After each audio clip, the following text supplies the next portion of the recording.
This story, though, I want to tell you a little bit about it before we talk about it. Now, I learned this story from another one of our elders here. His name is Mr. Driver Pheasant.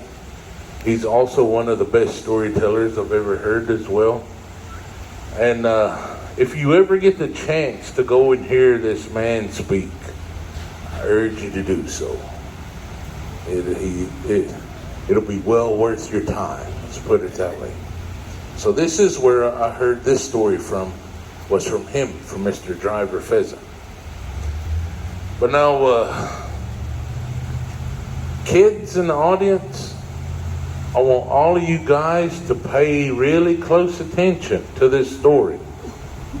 The reason why I want you to pay attention is because it wasn't long ago when we couldn't walk, we couldn't talk, we couldn't feed ourselves, we made big old messes all over the place, and the only thing that we could say was, wah, wah, wah, 24/7, wah, 365.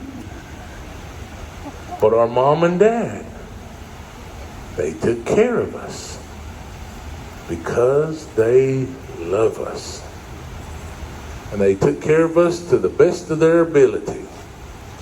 So, if we are lucky, one day we will get to return that favor. Now, this concept of what they call assisted living facilities, or old folks' homes, what they used to call them, that doesn't come from us. In a true indigenous home, you'll find the little boys and the little girls.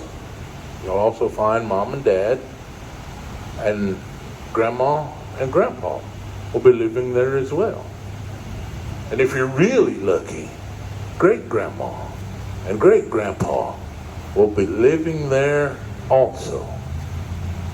Now, the reason for this is because our elders, they have walked this road called life ahead of us. The problems and the hardships that we might be facing today, they might have figured those things out long ago. So why would you want to put your elders in a place where you could not get to this knowledge easily? So this story is for our elders. This story is called the blanket story. A long time ago, there was this young man. He was about 5 or 6 years old. He had lost his father to the Great War. And then he lost his mother to some kind of sickness. So he was all by himself. Excuse me. So he did the best that he could to get by and to survive. So this young man, he would go to the houses of the elders, and he would do things for them that they might have a difficult time doing for themselves. He would cut their wood and carry it for them. He would go and get their water and bring it to them. If there was a leak in the roof, he would climb up there. He would fix it. If they had livestock, he would feed these animals. He'd take care of them, made sure that they were okay. And in return, his elders made for him nice hot meals every day. They gave him warm, safe place to sleep at night. And they would also mend his clothes, and sometimes made him new clothes. And they also taught him some things. They taught him how to hunt. They taught him how to fish. They taught him which plants to use for medicine, which plants to use for food. They also taught him of respect for all things and all people. And they told him all the stories that they were told when they were little. So as time went by, he grew into a man. And he decided that he would like to go and make a family for himself. And he had been alone for most of his lifetime. So he wanted to have a big family. So he went back up into the woods and made a big house. Once he built this big house, he went to the next village, found himself a beautiful wife. And they were very happy together. And one day that couple, they found out that they were going to have a child of their own. And this filled that young man's heart with a joy and a love that he had not known in quite some time. But sadly, when the baby came, the mother of the baby made her journey to the next world. And this young man was devastated once again. He had lost his parents at an early age. But now, he lost his partner. He lost his best friend. He lost his wife. And he was heartbroken. But he had their son. And he loved his son. He spent every moment of every day with his son. He taught his son how to walk. He taught him how to talk. He taught his son how to hunt, how to fish. He taught his son which plants to use for medicine, which plants to use for food. He taught his son of respect for all things and all people. And he was telling his son all of those stories that his elders told him when he was a boy. But as time went on, his son grew into a man. And once he became a man, he decided that it was maybe his turn to go and start a family of his own. So he asked his father for a good blessing. His father prayed for him the best way that he could. And his son went to the next village and found himself a beautiful wife. But now, this was a special case.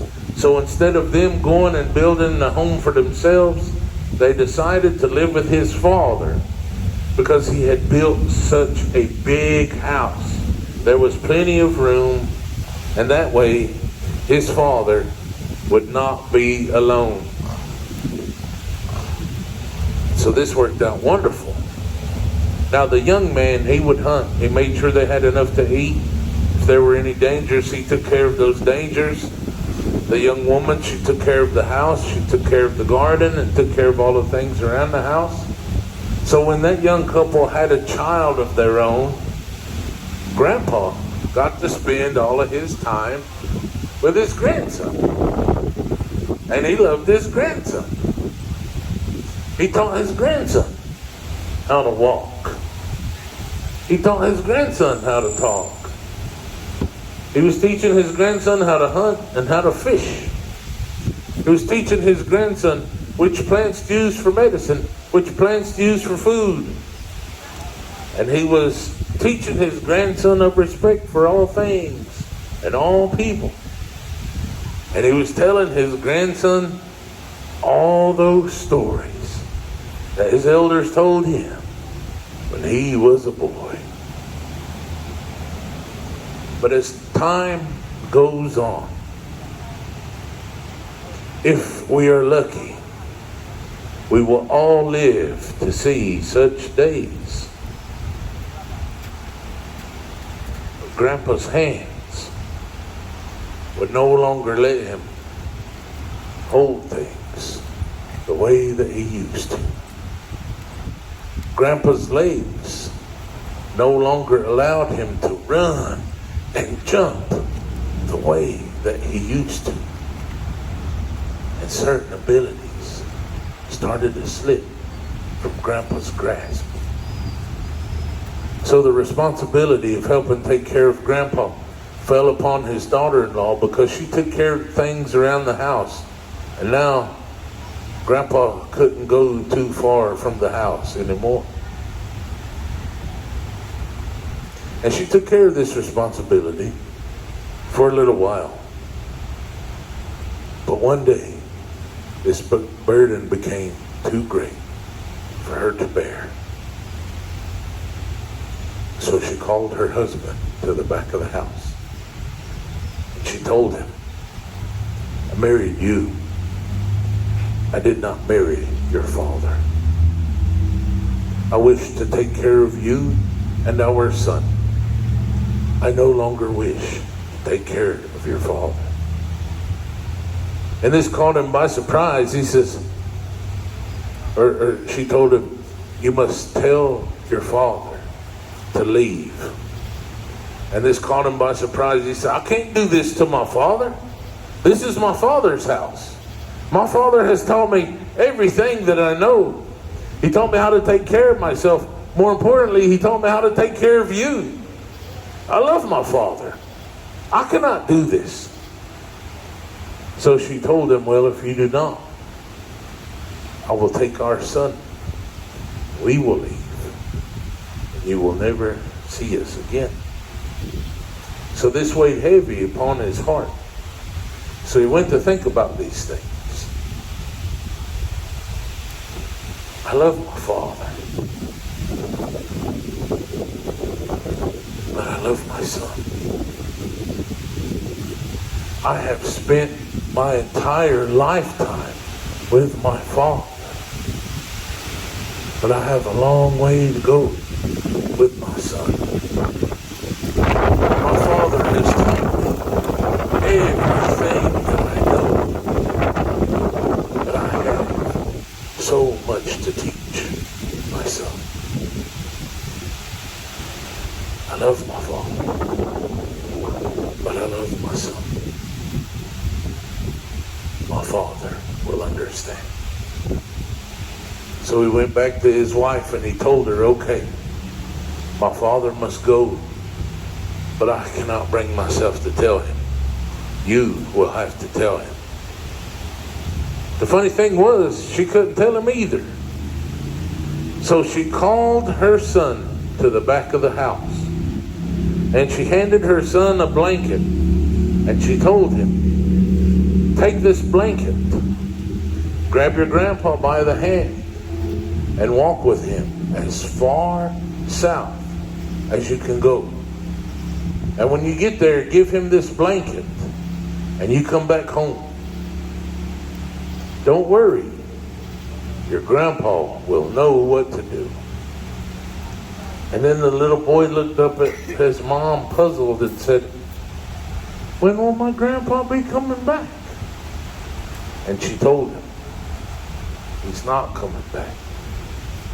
So this little boy began to cry. Why must I do this to my grandpa? I love my grandpa. How come I have to leave him all by himself? And she said, don't ask me any questions like that. Just do as I tell you to do. So with a heavy heart and his head to the floor, a little boy grabbed that blanket. He grabbed his grandpa by the hand and he walked as far south as he could go. And he left his grandpa there. Now when he was returning home, his mom, she was waiting for him. And she noticed something draped across his shoulder. So when she got up close to him, she saw him. It was that blanket draped across his shoulder. So she became angry. I told you to give this blanket to your grandpa. Are you so greedy that you would keep it for yourself? Why did you disobey me? And the little boy looked up at his mom and said, I did give Grandpa that blanket, but I only gave him half, because one day I will give you the other half. She understood what he was saying. She let him go get Grandpa, bring him back home. And that, my friends, is the blanket story. But, thank you. Now, ladies and gentlemen, I think we're going to go ahead and shut her down a little bit early because those clouds look like they're almost upon us and they are going to open up, I bet. So, in our language, the way we say thank you is shki. Can you say shki? The literal translation for that word means the trade is over. And we do not have a word for goodbye in our language. We say Dainadago Hayu, which translates into English, until we meet again in this world or the next. But ladies and gentlemen, if you're hanging out in town tomorrow and you just want to come hang out, I'm at the museum. Come ask for John. So I'll leave you with that this evening. Ski, Dainadago Hayu.